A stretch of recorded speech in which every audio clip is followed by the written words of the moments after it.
안녕하십니까. 저는 난임과 유사한 출산가정의 여성들과 함께 30년을 생활하다가 이제는 학교에서 후배를 양성하고 있는 여성건강간호 담당자 박정미 교수입니다. 제가 여성건강간호를 시작하게 된 이유는 난임과 유사한 출산의 많은 정보의 홍수 속에서 오히려 여성의 건강을 해치는 경우가 있으므로 여성의 삶 속에서 건강한 임신과 출산의 기쁨을 함께 나누고 싶어서입니다. 여성건강간호는 whc.nsu.ac.kr을 통해 여러분의 삶에 유익이 있기를 소망합니다. 이번 강의는 난임의 진단 검사 후 치료 방법입니다. 첫 번째, 배란에 문제가 있을 때 호르몬의 목적, 투여 방법, 부작용에 대해서 말씀해 드리겠습니다. 난소에서 난자가 자라지 않을 경우에는 배란을 촉진시키는 호르몬을 투여하기도 하고 인위적으로 가배란을 시키기도 합니다. 이때는 자연적인 주기에서는 한 개만 난소에서 난자가 자라기 때문에 자연주기보다 다수의 난자를 한꺼번에 얻음으로써 임신율을 높이기 위함입니다.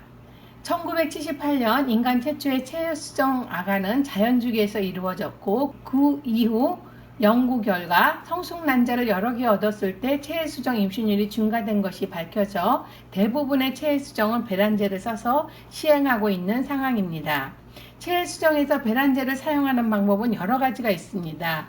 이때는 환자의 연령, 난소 기능, 그 전 배란 유도 결과 등을 참고로 하여 방법을 결정하여서 배란 유도를 사용하게 되고 있습니다. 배란 유도 방법에 대해서 말씀드리겠습니다. 배란 유도 방법에는 두 가지가 있습니다. 먹는 약과 주사를 맞는 방법이 있습니다. 먹는 약은 생리 시작 3일째부터 시작해서 5일간 먹는 방법을 사용할 수도 있고 먹는 약과 성선 자극 호르몬을 같이 사용해서 배란 유도를 하는 방법이 있습니다. 두 번째, 성선 자극 호르몬만 투여하는 경우가 있습니다. 생리가 시작이 되면 초음파 검사, 호르몬 검사를 하여 자궁 난소의 상태가 배란 유도 시기에 적정하게 준비된 것을 확인 후에는 호르몬 검사를 주사하여 여러 개의 난자가 자라도록 유도 주사를 맞게 됩니다. 이때 맞는 용량은 난포의 성장 속도나 개수에 따라서 주치의가 결정을 하게 되므로 이때는 매번 초음파 검사와 호르몬 검사를 해서 난포에 자라는 것을 측정하게 됩니다.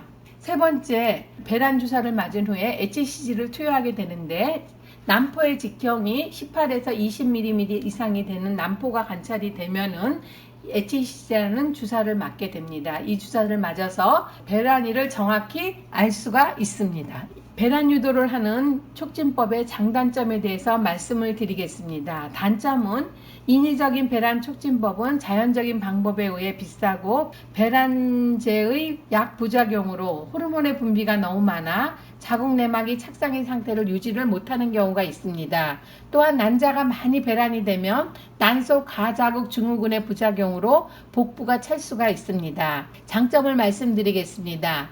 난소를 한꺼번에 많이 자극하므로 그 주기에 임신이 실패하더라도 나머지 수정란으로 다시 임신을 시도할 수가 있습니다. 난자의 성숙도를 계속 관찰하기 때문에 배란 시간을 맞추기가 용이하며 성숙한 난자나 건강한 정자를 채취 수정함으로써 임신 성공률을 높일 수 있는 장점이 있습니다. 가장 중요한 것이 평소에 건강관리가 중요합니다. 건강관리 중에서 첫 번째, 면소재의 편안한 옷을 입으시는 것이 평상시에 좋습니다. 남성이나 여성이나 깎이는 바지를 입은 상태로 하루 종일 지내는 것은 난임의 원인이 될 수가 있습니다. 열과 습기에 약한 남성의 고안을 위해서 남성은 가능한 헐렁한 바지를 입는 것이 좋으며 여성 또한 골반 내 우려를 방해하고 질내 염증을 막기 위해서는 통기성이 좋은 면 소재의 속옷을 입는 것이 좋습니다. 두 번째, 냉난방을 너무 좋아하지 마십시오. 옛말에 여자아이는 따뜻하게 남자아이는 시원하게 키우라는 우리의 말이 있습니다. 남성의 고환은 따뜻할 경우 정자 생성 기능을 방해하기 때문이며 또한 여성이 차가운 곳에 생활하면 전신을 비롯하여 골반내까지 혈행이 방해를 받을 수 있기 때문입니다. 세 번째, 욕조 청소는 일주일에 한 번 비누가 좋습니다. 낙수와 세절을 한 번에 하면 편할지도 모르겠지만 살균 성분이 말끔히 씻어지지 않는다면 피부나 여성 외부 생식기 등 오히려 신체에 역효과를 줄 수가 있습니다. 네 번째, 건강관리를 위해서 균형 있는 식사와 적절한 휴식은 무척 좋습니다. 배란 유도로 인한 가장 흔한 부작용으로는 두통, 전신 무력감 등이 있으며 가끔 피부 발전이 생기는 경우가 있습니다. 시술과 관련된 불편감에 대해서 말씀드리겠습니다. 첫 번째, 출혈이 있을 수가 있습니다.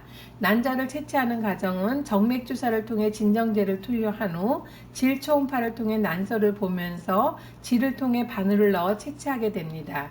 출혈은 거의 없으나 간혹 난소에서 출혈이 있을 수가 있습니다. 출혈이 의심이 되면 내원하시어 진료를 받으셔야 합니다.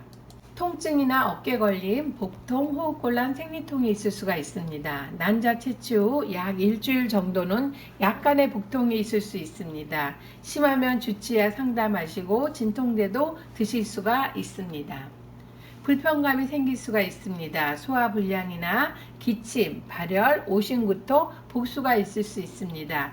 일단 안정하시고 심하면 진료를 받고 확인하여 원인에 따른 치료를 하시면 되겠습니다. 시술과 관련된 불편감으로 피로감과 수면장애가 올 수가 있습니다. 평상시에 하시던 피로감을 회복하기 위한 휴식과 안정을 취하시면 되고, 수면장애를 위해 밤에 비지근한 물로 목욕을 하거나 따뜻한 차 종류를 드시거나 신체적으로 정신적으로 편안한 상태를 가지시면 되겠습니다. 시술 관련된 불편감으로 피부에 변화가 있을 수가 있습니다. 질정 사용 시 소양증이나 두드러기가 발생할 수 있으며 심하면 진료 후 확인하시기 바랍니다. 이번 강의는 여기서 마치겠습니다. 감사합니다.